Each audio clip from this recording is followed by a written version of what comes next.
Okay, I want to start us off with a little situation that happened to me a couple of days ago, and I'm sure a lot of you guys are going to find quite relatable. The other day, I was reminded of an old movie that I used to watch growing up, and I had decided that I wanted to watch this movie again. So I opened Netflix and I started searching for it, only to realize that this movie was no longer available in the service. Like, okay, well, let me search HBO Max, another platform that I pay off. And after searching for a little bit, I realized that this movie was also not available on this platform. I said, okay, I give up. Let me search Google, see where I'm supposed to watch this movie. After searching Google, I got excited for a second because I saw that the movie was available on Hulu, yet another service that I continue to pay for. But my excitement was cut short after realizing that I had to pay for another service within Hulu in order for me to watch this movie. Well, after this, I turned my TV off and I walked off to do something else out of frustration. Well, if you found this somehow relatable, it's very possible that the idea of piracy or just going somewhere else to find these movies and shows for free might seem compelling. And in today's speech, I want to advocate for the practice of piracy. Now, before I do that, I do want to introduce you to the concept of crapification. Now, I want you to think back a couple of years, maybe 2019. I want you to think about when you were watching Netflix back then. A huge service with a wide array of shows and movies, as well as their own high quality original productions. For many people, this was considered the golden era of streaming. So what happened? Well, that same year, in 2019, we saw the launch of Disney Plus, a platform that was owned by one of the biggest, if not the biggest, entertainment company of all time. Well, why am I telling you about Disney Plus? Well, with their competitive pricing and high quality content, Disney Plus was a success. And this same success is what I consider to be the spark of the crapification process for the streaming industry. Now, I've been throwing around the word crapification without actually explaining to you what it is. And it is essentially a simple term used to describe the decline in quality for some of these online services.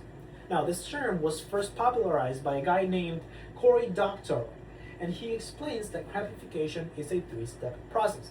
The first step is going to be introducing a new service of high quality that revolutionizes the industry. It brings a lot of people in, so you can have a very valuable platform.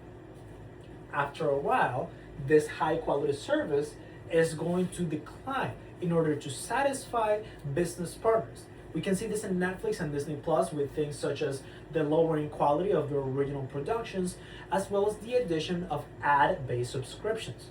Now, the last step on the crapification process is when the experience is downgraded for both users and business partners in order to satisfy short-term profits. Now, we can see this on the increase in pricing for some of these services, as well as the fragmentation of the streaming industry. A lot of these companies saw what Disney Plus did and they wanted a piece of that cake. And so they branched out of their original platforms to create their own platforms so they could sell you the array of streaming services that we have today. Now, how does crapification affect us, the user? Well, for users, this is obviously a very exhausting experience. Watching a movie today means navigating a sea of subscriptions, trying to remember passwords, dealing with ads and content that just seems to disappear out of nowhere. And the fact is that industry reports such as the Streaming Wars by Alex Partners can name this subscription fatigue, where users are overwhelmed by how complex and pricey some of this subscription has got. And when users feel like they're being taken advantage of rather than served, they will start to look for alternatives. This is where piracy comes in. So, a couple of years ago, we saw a great decline in piracy. Around the time of the golden era of streaming, some of the services were so convenient that nobody seemed to have the need to go out of their way to pirate these things, right? Well, obviously after the crapification process took place, some things changed. And as Cory Doctorow explained, once platforms begin prioritizing profit over user experience, users will adapt. And this is further explained by an article from The Guardian. Okay, it tells us that from 2020 to 2023, we saw an increase from 130 billion piracy searches to 216 billion piracy searches.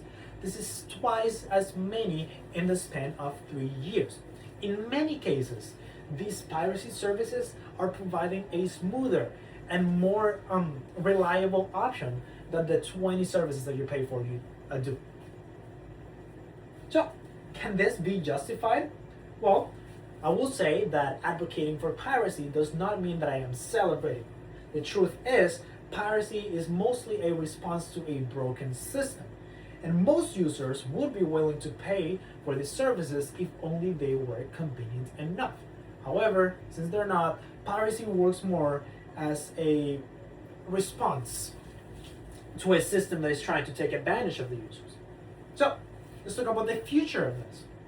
The current streaming service is obviously not sustainable anymore. The solution is not to put stricter policies upon piracy, but rather to provide a better service, unified libraries, better pricing, and respect the user experience in general. If streaming companies want to survive, they will have to reverse the crapification process. And until then, piracy will not just be an option, but a response to a highly broken system. Thank you very much.